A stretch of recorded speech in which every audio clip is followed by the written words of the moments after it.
Minu kõrval on Romet Steinfeld, mina sain just ketukat, praegu veel on sidemed peal. Markus Mittal tegi mulle 1-0. Ikka juhtub, jah. No kaotustest peab õppima nagu võitlusspordis. Romet, sa jäid hiljuti kinni Dubaisse. Jäin. Jah. Kuidas sa selle aja seal siis ära kasutasid või kulutasid? Trennid jäid vahele?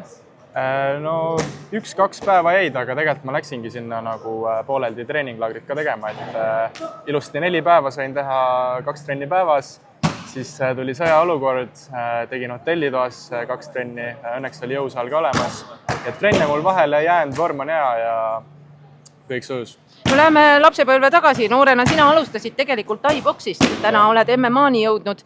Miks sa vahetasid Tai-boksi MMA vastu? Tead, ma vastust sulle isegi ei oska nagu nii täpselt öelda, mul lihtsalt kuidagi tuli huvi proovida midagi uut, et ma paar korda võistlesin Tai-boksis, on ju, esimene matš sain räigelt peksa, aga noh, ikka juhtub, vaata. Aga siis mõttes ära ma ei lõpetanud, aga mingi hetk ma lihtsalt leidsin endale, et MMA ja see hakkas mulle väga meeldima. No laupäeval näeb sind esimest korda ka liigringis Tallinna Tondiraba jäähallis. Kuidas on su ettevalmistus läinud lisaks sellele, et sa tegelikult ka sõitsid nii-öelda laagrisse?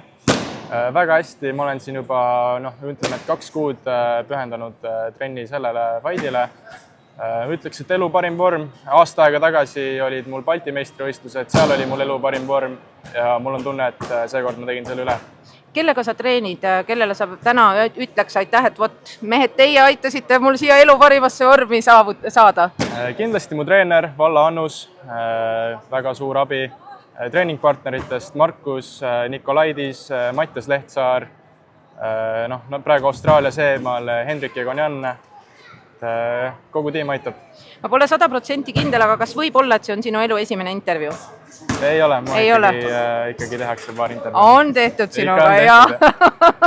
Oli tunda, et sul see jutt ikkagi jookseb, et sa see võitlussportlane pole, kellel seal piuksugi suust välja ei tule.